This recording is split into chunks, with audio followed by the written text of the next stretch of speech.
What's going on, boys and girls? It's been a hot minute. Man, it feels good to have the Premier League back. And you know what makes tonight even more special?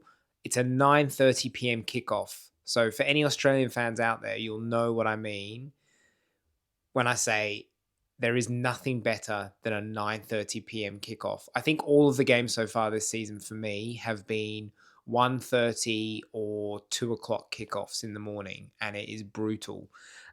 So to have a lovely little 9:30 p.m. match, oof, I can't wait. I hope Arsenal don't ruin it for me. So yeah, look, I can't stand the international break. Honestly, I have zero interest. Don't get me wrong, I love a World Cup, the Euros, Copa America, but in terms of just these qualifiers and these friendlies and these nation leagues, not for me. Don't care. It was good to see some of our players putting on some good performances over the international break. That's always a good thing. And the fact that it doesn't look like anyone has got injured during the international break, so that is a big win. So we are coming into this game with almost a full strength team, minus the obvious Saka. And I must admit, I was surprised in the pre-match conference by Arteta that he confirmed that Saliba actually trained with the squad. So I think it's really just Saka, unless I'm missing anyone. Oh, I mean, obviously Havertz and Jesus, but in terms of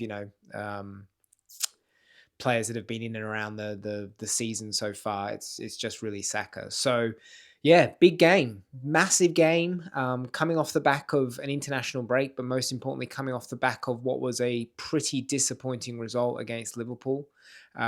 We need to get back on track. It's as simple as that. I don't care about new manager bounce. There's no excuses for me today.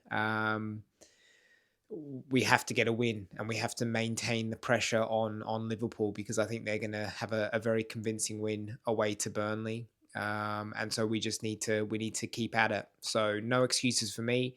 I'm expecting a comfortable and impressive win. And I'm really looking for a good performance here. I'm desperate for Arsenal to start looking a little bit sharper from an attacking point of view. So I will be expecting some goals from Arsenal, and just some more fluidity and some more freedom and some more creativity. Let the defense do their thing. We've got the best defense in the Premier League, full stop, if not in world football right now. So let them do their thing and let our attacking creative players do their thing. In terms of the starting 11 for me, obviously David Raya in goal. I believe this is his 100th appearance for the football club, which is pretty impressive. And I think you can't deny that was the correct decision in the end by Arteta to bring him in and replace Ramsdale. I think even the most loyal of Ramsdale fans, and look, I loved Ramsdale while he was at the club, but the truth of the matter is Raya is just a much better goalkeeper. So Raya's in goal. On the right-hand side, I know Ben White is back, but again, I'd be starting Timber. Just from the point of view that, in my opinion, he is not only the best right back, but he is probably our best one-on-one defender. And I think for me, if he's fit, he starts. Centre-back partnership, obviously you'll have Gabriel on the left-hand side, and I want to see Mosquera come in for Saliba. I know Saliba trained, but I just don't see the point in risking him. This is why we've created the squad that we've created, so that when we do have our superstars with little niggles or coming back from injury, that we don't have to rush them. And I thought Mosquera looked absolutely incredible against Liverpool, and I think he's a really, really talented player who I think will end up becoming a really big part of that back line. So I want to see him get another shot. I'm keen to see how he goes. Can he build from that performance against Liverpool? And I think he can. The left-hand side of the defence is what really interests me at the moment. Miles Lewis-Skelly had an incredible season last year, to the point where I'd say he was probably one of the first 2-3 names on the team sheet week in, week out for Arsenal, for the majority of last season. I did notice in pre-season that he looked just a little bit kind of behind. He didn't look as sharp as he did, obviously, in the season.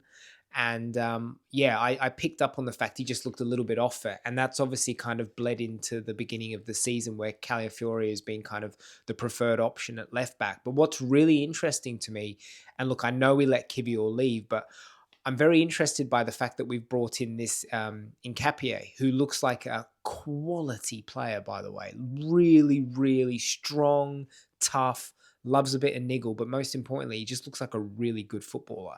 I know they're saying he can play kind of that left central defensive role and left back.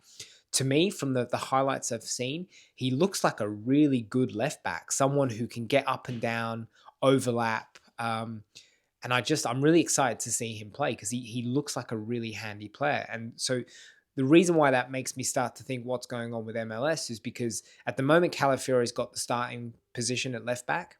I think Hincapie is going to be given his chance. And so I just don't see where MLS fits into all of this at the moment. Maybe Arteta's looking at it from a point of view, it was a massive first season for him. He's still very young. I want to give him a little bit of breathing space, let him kind of find his form again, and then bring him into the team as the season progresses. Maybe that's what he's thinking.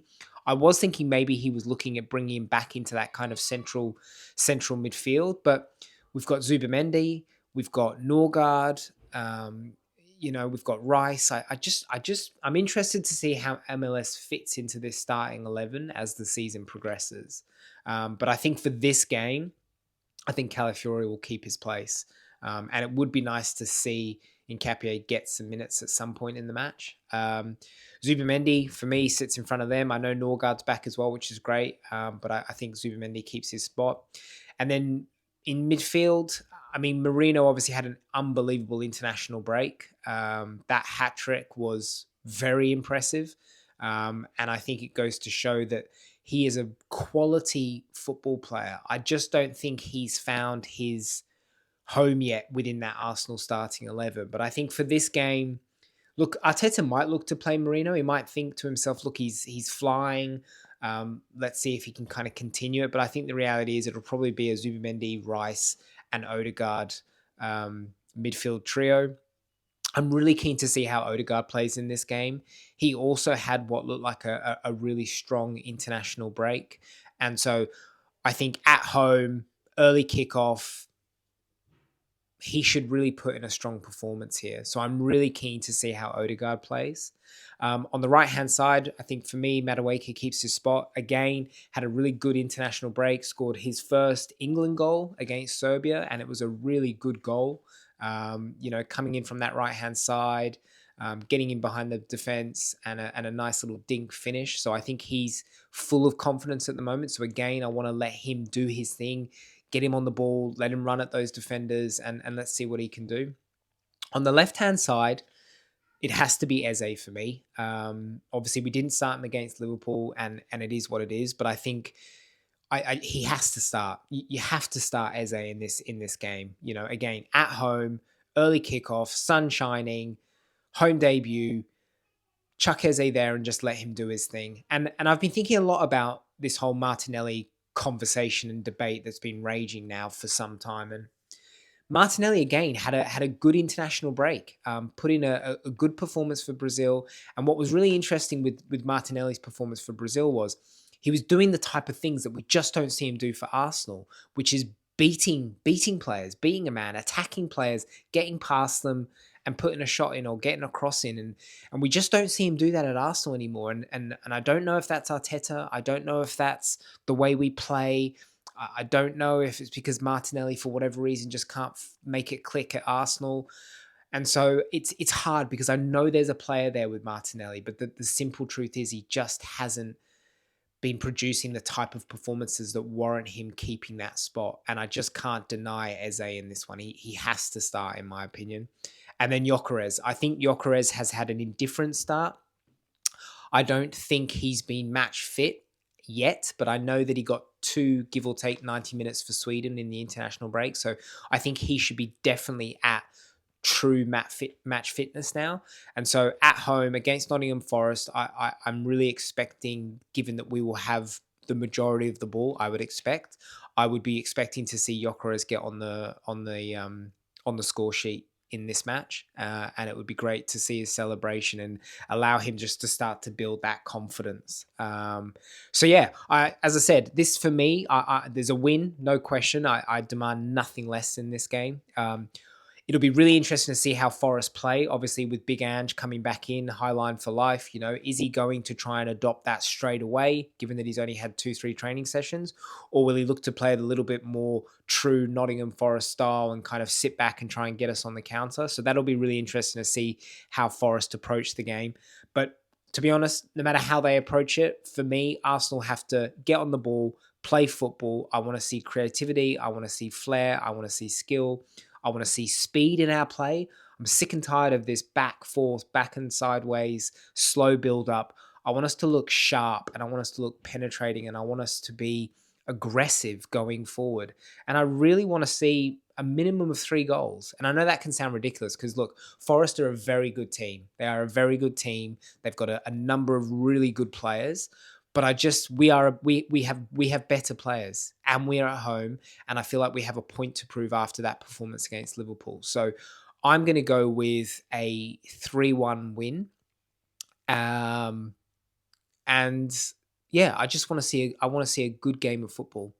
So that's my thoughts. Let me know what you guys think in the comments. Don't forget to like, subscribe, and hopefully by 11 p.m. my time tonight, I'm celebrating a comfortable win by the Arsenal. All right, guys, have a great weekend. I'll see you soon. Bye.